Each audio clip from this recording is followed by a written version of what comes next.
Today's forgotten hero is a man who said, "Give me Scotland or I'll die." That was a man of vision. That was a man of passion. Do you have such vision for your nation? He was also a great reformer. His name, John Knox. Today we're at St Andrew's Castle in Fife, which played a really important role in Knox's life. Knox was born in Haddington, a few miles east of Edinburgh, around 1510. He was considerably influenced by the martyr George Wishart, and he was his bodyguard for several months until Wishart was executed just here at St Andrew's Castle. He was one of the first Protestant martyrs. Knox's life was in danger, and so he spent the next 15 months going around the country avoiding arrest. In 1547 he came here to St Andrew's Castle, where other reformers had fortified themselves in against the authorities. He started to tell people something about the thoughts that were going through his mind on Reformation theology, and people liked what they heard, so he was asked to preach on the subject. Knox spent several days praying and seeking God as to whether he should do this, and finally he agreed. But when he started to preach, he was preaching against the whole papist system.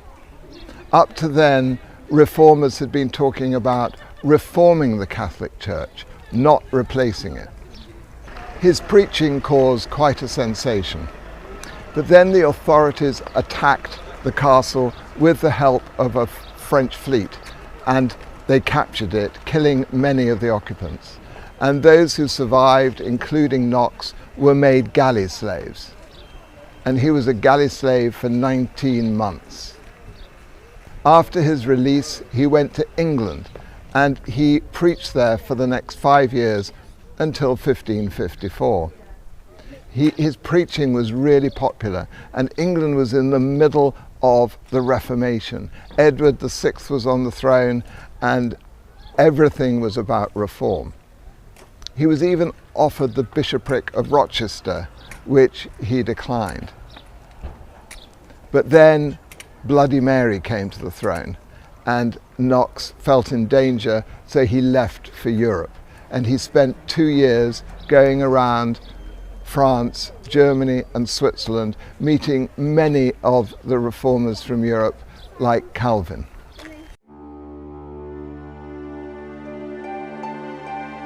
Returning to Scotland, Knox found that the seeds that he and other reformers had sown had clearly done their work.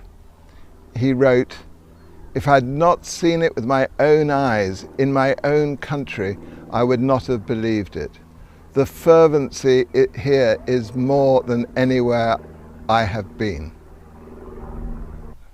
When in Edinburgh, he managed to persuade some of the leading nobles to give up going to Catholic worship or Mass. And they showed their resolve by taking communion from Knox. The first foundations of the Reformed Church of Scotland had been laid.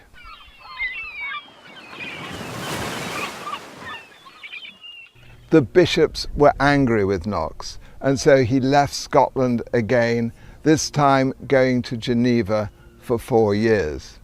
He went back to the church that he'd started on his last visit. He read a lot, and he must have refined his theology, as Geneva was a melting pot of reformers. He was also a contributor of the Geneva Bible while he was there, which became the most popular Bible in England. Knox was the man sent by God to lead the Reformation in Scotland. His devotion and passion, his sincerity and honesty, his magnanimity and courage, his skill in theological debate and his political insight, together with the fact that his name brought terror to the bishops, all marked him out as the chosen instrument for his country's deliverance.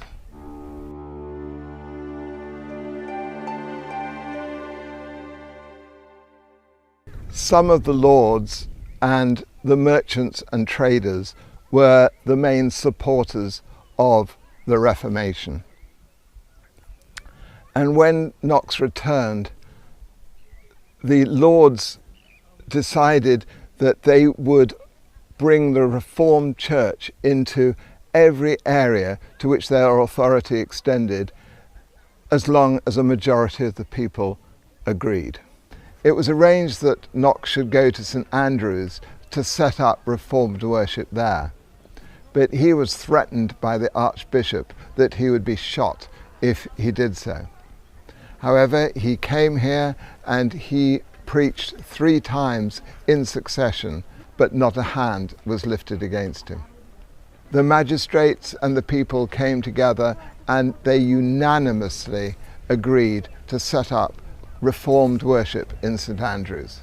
The church images and pictures were removed and the monasteries were pulled down. And the example of St Andrews was duplicated in many other places in Scotland. The Reformation had begun.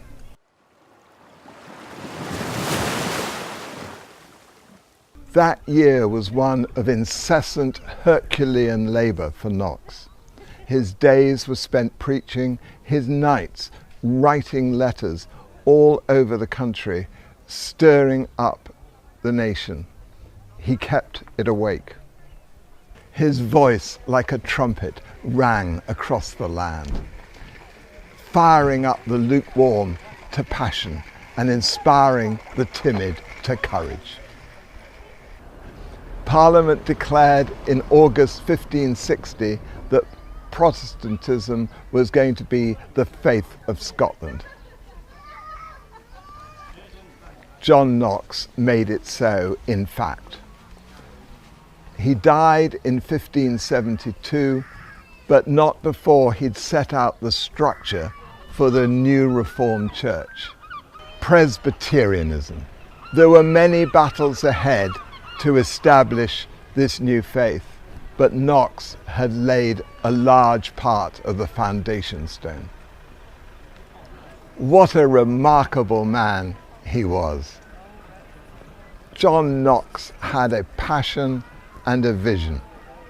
Some people say he was the greatest ever Scotsman. Other people criticize him. A friend of mine recently was with a Scottish minister and they were watching a tour guide talk about John Knox, and she said things that were not true, and she then spat on his memorial. Her spitting is completely indefensible, but she probably remembered that Knox had written a paper against women monarchs. And it's understandable that he wrote this, because he had Mary of Guise, who probably wanted him dead, and then there was Mary Queen of Scots and Bloody Mary in England, all of whom probably wanted him dead. So it's understandable.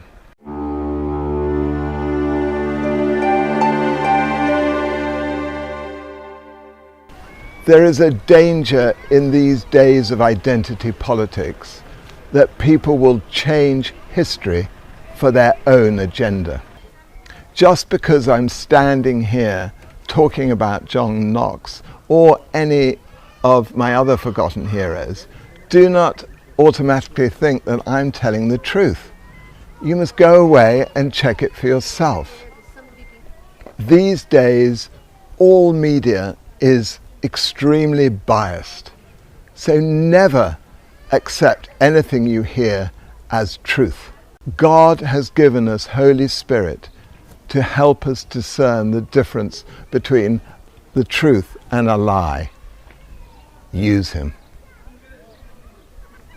We need John Knoxes to rise up today, men and women to be trumpets in our land, to fire up the lukewarm and usher in a new spiritual reformation to transform the United Kingdom.